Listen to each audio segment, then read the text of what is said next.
नमस्कार, गुलिस्तान न्यूज देख रहे हैं आप और उत्तराखंड के इस खास बुलेटिन के साथ मैं शीतल शर्मा। शुरुआत करते हैं खबरों की। देहरादून में रिलायंस ज्वेलर्स के यहां हुई डकैती मामले पर सीएम पुष्कर सिंह धामी काफी सख्त हैं। उन्होंने डीजीपी अशोक कुमार और एसएसपी अजय सिंह को तलब किया है। केंद्रीय गृह मंत्री के दून से रवाना होने के बाद उन्होंने कानून व्यवस्था की समीक्षा की है। साथ ही जल्द इस मामले का खुलासे के निर्देश भी दिए हैं। सीएम ने कहा कि डकैती में जिनका भी हाथ है जल्द पकड़ा जाए। कानून व्यवस्था में किसी भी तरह की कोताही सहन नहीं की होगी। राज्य शांति प्रिय प्रदेश है और कानून व्यवस्था को किसी दशा में बिगड़ने नहीं दिया जाएगा। सीएम ने इस बात पर भी नाराजगी जताई कि आखिर शहर के बीचों बीच वारदात कैसे हो गई। उन्होंने पूछा कि आखिर इसके लिए कौन जिम्मेदार है और पुलिसिंग में कहां कमी रही है। सीएम ने यह भी कहा कि भविष्य में इस तरह की घटनाओं की पुनरावृत्ति न हो और इस बात को सुनिश्चित किया जाए।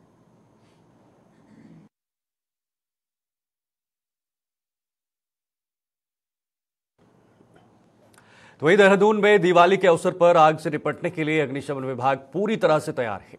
शहर में विभिन्न स्थानों पर 7 दमकल की गाड़ियां और उनके साथ पदाधिकारी व कर्मियों की ड्यूटी भी लगाई जाएगी। जैसे प्रेमनगर, घंटाघर, दिलाराम चौक और कोतवाली आदि जगहों पर फायर यूनिट की तैनाती की जाएगी। आपको बता दें, दीपावली त्योहार में शहर में आगजनी की घटनाएं बढ़ जाती हैं। इसी को देखते हुए अग्निशमन के अधिकारी ने अपने कर्मचारियों को 24 घंटे मुस्तैदी के साथ तैनात रहने की हिदायत दे रखी है।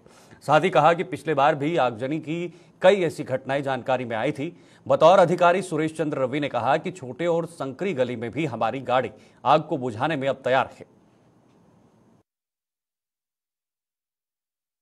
में अभी तो कोई गाड़ी तैनात नहीं की है। जैसे वीआईपी और वीवीआईपी प्रोग्राम चल रहा है, उसमें हमारी लगातार ड्यूटियाँ चल रही हैं। 6 से 7, 5 से 6 गाड़ियाँ हमारी पर डे लग रही हैं मार्केट के अंदर, और वो मूवमेंट में भी हैं। और दीपावली पर्व को दृष्टिगत रखते हुए हम लोगों ने 8 जगह ऐसी चिन्हित की हैं जहाँ पर हम मोटर फायर इंजन को हमारे द्वारा लगाया जाएगा। जैसे प्रेमनगर, दिलाराम चौक, घंटाघर, कोतवाली, सहारनपुर चौक, धर्मपुर और सर्वे चौक, ये हमारे पास जो हम गाड़ियाँ लगाएंगे, जिससे भी किसी प्रकार की क्षेत्र में कोई अग्नि दुर्घटना होती है उस पर समय से कंट्रोल किया जाए। तो वही जनपद उधम सिंह नगर के खटीमा में राज्य स्थापना दिवस के उपलक्ष्य पर विभिन्न विभागीय कार्य और जनहित में सराहनीय कार्य करने वाले तहसील कर्मचारियों को खटीमा उप जिलाधिकारी रविंद्र बिष्ट ने सम्मान पत्र देकर सम्मानित किया है। इस अवसर पर उप जिलाधिकारी रविंद्र सिंह बिष्ट ने कहा कि राज्य की संस्कृति, विरासत और ऐतिहासिक मूल्यों के प्रति अपने कर्तव्यों का पालन पूर्ण ईमानदारी, निष्ठा और लगन के साथ करते हुए देवभूमि को विकसित और आदर्श राज्य बनाने के लिए हम सब मिलकर अपना सहयोग करना चाहिए।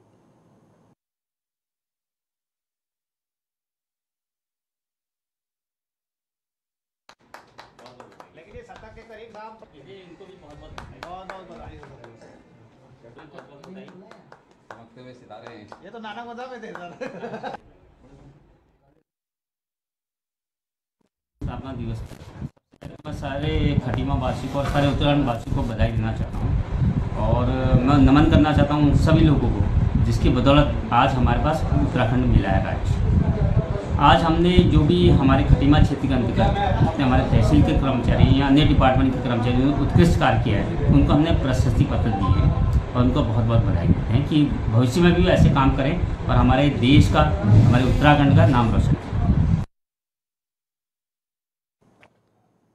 रुक करते हैं अगली खबर का। मसूरी के सबसे पुराने लंडौर बाजार में धनतेरस के अवसर पर लोगों की भारी भीड़ देखने को मिली है।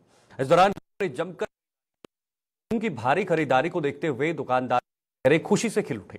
लोगों ने बाजारों में बर्तन और चांदी के सिक्के और सोने के जेवरातों के साथ साथ पटाखों की जमकर खरीदारी की है।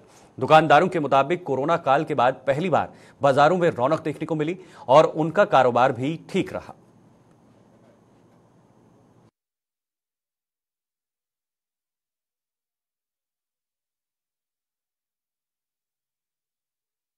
तो किस तरह का उत्साह है लोगों के अंदर धनतेरस को लेकर? धनतेरस में खरीदारी के प्रति काफ़ी अच्छा रुझान दिखा जा रहा है लोगों में। सुबह के टाइम पर तो भीड़ कम थी, लेकिन जैसे जैसे दिन चढ़ता गया पब्लिक बढ़ती गई। किस तरीके से खरीदारी कर रहे हैं लोग, किन किन चीज़ों की खरीदारी कर रहे हैं आज विशेषकर आज तो चांदी के सिक्के बिकते हैं, लोग सोने का सामान भी खरीदते हैं और क्या नाम ले, जैसे चांदी की मूर्तियाँ हो गई, ये और सोने के कॉइन्स। कोविड काल के बाद फिर दोबारा से एक बारी बाजार ने उछाल पकड़ा है, तो किस तरीके से देखते हैं सब चीज़? नहीं, कोविड के बाद तो वाकई में जो है काफ़ी अच्छा उछाल देखने को मिला। बाजार का माहौल बहुत अच्छा है, बहुत अच्छी भीड़ है और इस समय लोग अच्छी परचेजिंग कर रहे हैं और 2 या 3 दिन ये बहुत अच्छे रहेंगे व्यापारियों के लिए। जो काफ़ी विशेष तौर पे बर्तन खरीदते हैं लोग और सबसे ज़्यादा जो है बर्तन पे ज़्यादा जोर रहता है, फिर पटाखे हो गए, तो ये सब सामान दिवाली से संबंधित जो है पूजा सामग्री है ये सब खरीदते हैं और लंडौर बाज़ार इस काम के लिए बहुत फेमस है कि सारा सामान लोकल बाज़ार है, उसकी वजह से सारा सामान यहीं मिलता है, तो सब लोग यहीं आते हैं, इसलिए बाज़ार में भीड़ अच्छी रहती है। कहाँ से लोग आ रहे हैं इस समय? लंडौर में बालूगंज से, कुलड़ी से, लाइब्रेरी से, मसूरी के हर कोने से लोग यहाँ आते हैं और ये एक मेला सा लग जाता है जिसको हम दीपावली मेला भी कह सकते हैं। व्यापार में किस तरीके की वृद्धि देखी? व्यापार में अच्छी वृद्धि है, जो पहले कोरोना काल में बिल्कुल पिट गया था, इस बार बहुत अच्छा है, कम से कम 90% काम है, जो कि व्यापारियों के लिए बहुत अच्छा है। बाज़ारों में भीड़ तो इस बार काफ़ी अच्छी देखी जा रही है, जिस हिसाब से देख सकते हैं दुकान खचाखच भरी है। बाकी मार्केट में मैंने देखा है लोगों को अब काफ़ी क्यूरियोसिटी हो चुकी है खरीदारी के लिए। सोने का काम थोड़ा कम है, चांदी का ज़्यादा धनतेरस को लेके, पर फिर भी भीड़ पहले के हिसाब से काफ़ी ज़्यादा है। अब कोविड वगैरह खत्म हो चुका है तो उस कारण से मार्केट में काफ़ी रौनक आ चुकी है। देखा जाए लंडौर बाजार काफ़ी संख्या में लोग आए हैं, तो किस तरीके का लोगों के अंदर किस तरीके का उत्साह है खरीदारी को लेकर? लोगों के अंदर उत्साह तो काफ़ी है, चांदी में ज़्यादा उत्साह देखने को मिला है। और एक चीज़ देख सकते हैं हम, जिस तरह से सरकार ने जो ये रूल्स लागू किए हैं, तो हमने वो रूल्स हमारी दुकान में इम्प्लीमेंट किए हैं।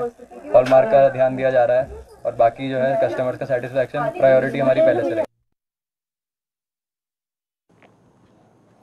इधर रुड़की में धनतेरस के अवसर पर लोगों में खरीदारी को लेकर खासा उत्साह देखने को मिला।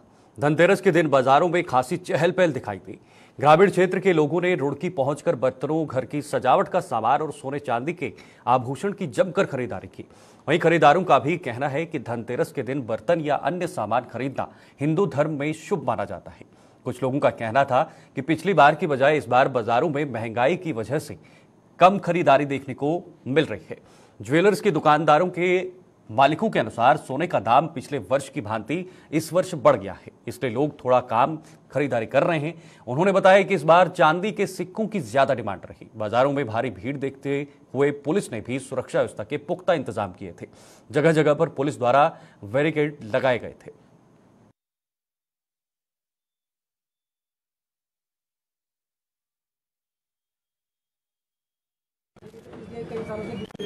इस बार कंपैरेटिवली थोड़ा सा कम है और मोस्टली कॉइन्स, सिल्वर कॉइन्स और बांसुरी और ये सब की थोड़ी सी वैरायटी, और लोग ये ज़्यादा प्रेफर कर रहे हैं। क्या मानते हैं कि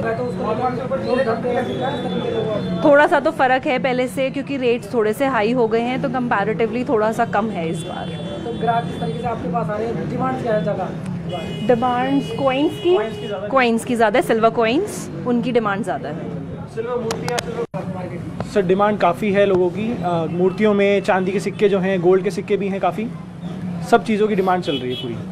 बाजार में किस तरीके का भी आ रहे हैं और बैक टू बैक हम उनको खुश कर रहे हैं। तो महंगाई की मार किस तरीके के लोग आप देख रहे हैं? महंगाई की मार थोड़ा सा मार्केट में है, थोड़ा फ़र्क है उससे, मतलब जिस पिछले एक वीक से देखा जाए तो मार्केट पिछले दिवाली से बहुत फ़र्क आया है।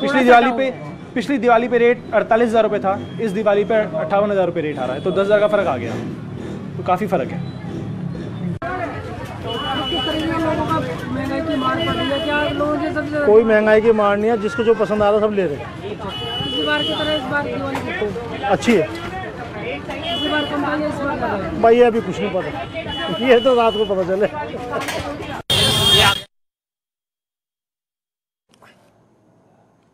बढ़ते आगे बाजपुर रोड स्थित सत्येंद्र चंद्र गुड़िया institute of management and law college के प्रांगण में दिवाली फेस्ट का भव्य आयोजन किया गया, जिसका शुभारंभ क्षेत्र के विधायक त्रिलोक सिंह चीमा ने किया।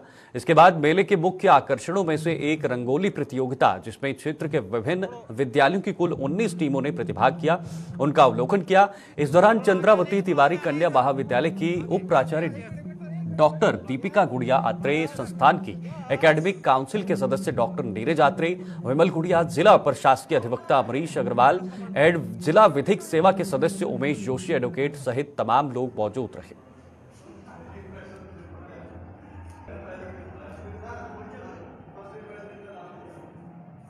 आज हम गुड़िया institute management of law college में दिवाली का फेस्टिवल मनाने के लिए हम लोग आए हैं। लोग बड़े एक्साइटेड हैं। बच्चों ने बहुत अच्छे अच्छे स्टॉल्स लगा रखे हैं, हर तरह का स्टॉल है। और एक हर स्टॉल पे जो भी बच्चा है जनरली जो है उसी ने अब उसकी सेल्फ क्रिएशन है। और आगे बच्चों ने कुछ क्रिकेट की ट्रेनिंग के लिए कुछ जिम बनाया हुआ है। आप जिम के सामने खड़े हैं, यहाँ हर एक जिम का इक्विपमेंट इन्होंने यहाँ किया हुआ है। तो एक पूरा कॉम्प्लेक्स में घूमो तो एक अच्छी फीलिंग आती है। लगता है कि एक अच्छा इंस्टीट्यूट है और बच्चे जो हैं अच्छे ग्रूम्ड हैं। जब बच्चों से बातें करो तो वो लगता है कि इनको एक अच्छी एजुकेशन मिल रही है एंड अच्छे विधायक जी आप यहाँ पर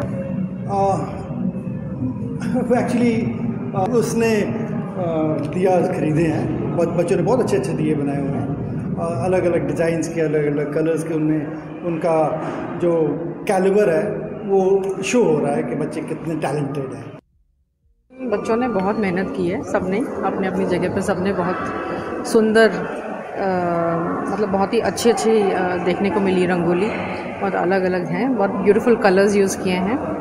एंड लेट्स सी, हमने अभी मार्किंग करी है, who may the best one win. I think अभी थोड़ी देर में ही हो जाएगा शायद, आई थिंक घंटे तक हो जाएगा जी। जैसा कि है अब दीपों का पर्व दीपावली पास है और उल्लास उमंग खुशियों का त्यौहार है, जिसमें साज सज्जा और इस तरह की चीज़ें बहुत ही ज़्यादा महत्व रखती हैं हमारी भारतीय संस्कृति में। उसी के चलते यहाँ SCG IMT and law college में रंगोली प्रतियोगिता का आयोजन किया गया है, जिसका पर्पज़ यही है कि बच्चों की प्रतिभाएं बाहर निकल कर आएँ और एक तरह से उनके अंदर ये भावना जागृत हो कि अपनी संस्कृति के लिए हमें नित्य नई चीज़ें सीखनी है। करीब 15 से 16 स्कूल और चंद्रावती डिग्री कॉलेजेस, इन सब के इंस्टीट्यूशंस के लोगों ने, बच्चों ने यहाँ भाग लिया है और बस अब हो गया है, जजमेंट भी हो गया है, देखिए क्या रहता है। इसके अलावा दिवाली फेस्ट बच्चे मना रहे हैं, कल से दिवाली हॉलीडेज़ हो जाएगा। तो इस तरह से बच्चों ने ये रंगारंग कार्यक्रम यहाँ किया। प्रभाग की आम पोखरा रेंज के अंतर्गत ग्राम हाथीनगर क्षेत्र में रहने वाली पूजा देवी पर उस समय बाघ ने अपना शिकार बनाया जब वह अपने खेत में घास काट रही थी। घास के इस मामले में महिला की दर्दनाक मौत हो गई है। इस घटना के बाद आक्रोशित ग्रामीणों ने पूर्व ब्लॉक प्रमुख संजय नेगी के नेतृत्व में तराई पश्चिमी वन विभाग कार्यालय पहुंचकर अधिकारियों के खिलाफ प्रदर्शन किया और नारेबाजी की।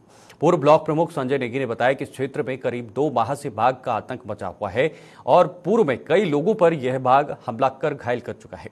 उन्होंने कहा कि कई बार इस आदमखोर बाघ को पकड़े जाने की मांग संबंधित विभाग से अधिकारियों से की है, लेकिन अधिकारियों की लापरवाही के चलते एक महिला को अपनी जान गंवानी पड़ी।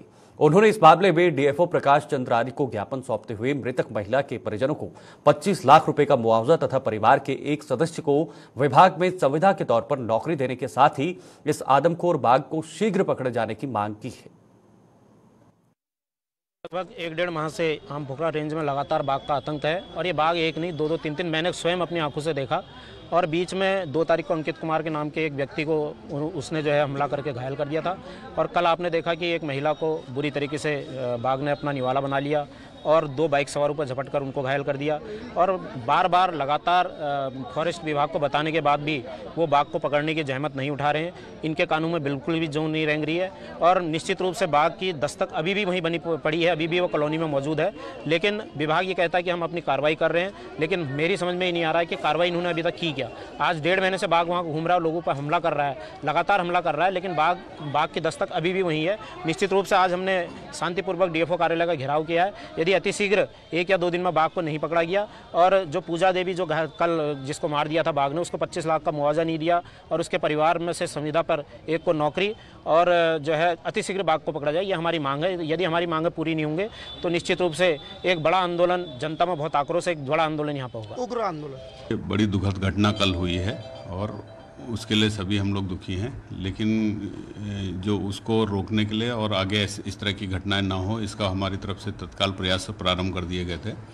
कल ही हमने मुख्य वन्यजीव प्रतिपालक महोदय को पत्र लिख दिया था कि हमको इसको पकड़ने की परमिशन दी है। उनके द्वारा जो है इसमें सहमति भी दे दी गई थी और बाकी उसके लिए हमारी तैयारी पूरी हो चुकी है। डॉक्टर साहब वहाँ मौके पे पहुँच गए हैं अपने पूरे इक्विपमेंट्स के साथ में, जहाँ जो भी उसको बाघ को पकड़ने के लिए जो भी यथासंभव जो कुछ भी प्रयास हो सकते हैं हमारी तरफ से वो तत्काल कर दिए गए हैं। और साथ ही जो मृतक थी उनके परिवार के लिए जो मुआवजे की राशि है वो भी तत्काल आज ही हम चेक काट करके उनको देने जा रहे हैं।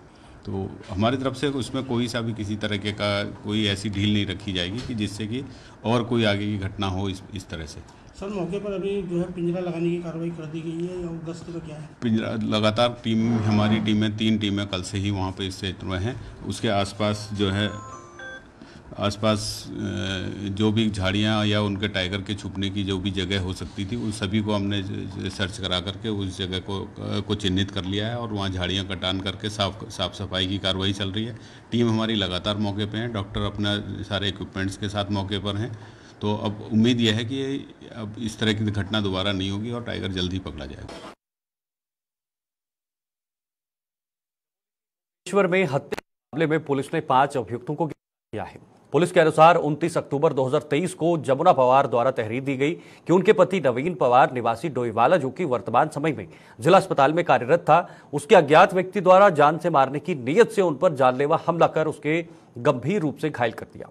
पुलिस द्वारा विभिन्न धाराओं में अभियुक्त पंजीकृत करके मामले की गंभीरता से विवेचना की पूछताछ के दौरान अभियुक्तों द्वारा बताया गया कि 24 अक्टूबर 2023 की रात्रि होटल में शराब पीने के दौरान मृतक द्वारा उनका वीडियो बनाया गया था, जिसमें आपसी विवाद हो गया था। उसके बाद अभियुक्त द्वारा नवीन पवार के सिर पर लोहे के एंगल से वार किया गया और उसे घायल अवस्था में वहीं छोड़कर भागे, लेकिन उसके बाद नवीन पवार घायल स्थिति में उन्हें चलता हुआ दिखाई दिया। अभियुक्त द्वारा दोबारा से नवीन पवार के साथ मारपीट की और उसे मौत के घाट उतार दिया।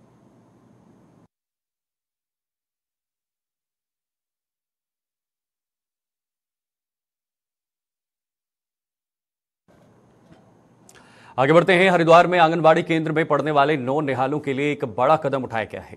बता दें, जिला स्तरीय समिति के अध्यक्ष सीडीओ द्वारा खाने का शेड्यूल तैयार किया गया है। आंगनबाड़ी में पढ़ने वाले बच्चों को 2 दिन केला चिप्स, 2 दिन अंडे और 2 दिन दूध दिया जाएगा। साथ ही गर्भवती महिलाओं को मुख्यमंत्री महिला पोषण योजना के अंतर्गत अंडे और खजूर के साथ गेहूं और चावल दिए जाते हैं, जिसकी जानकारी जिला कार्यक्रम अधिकारी हरिद्वार सुलेखा सहगल ने साझा की है।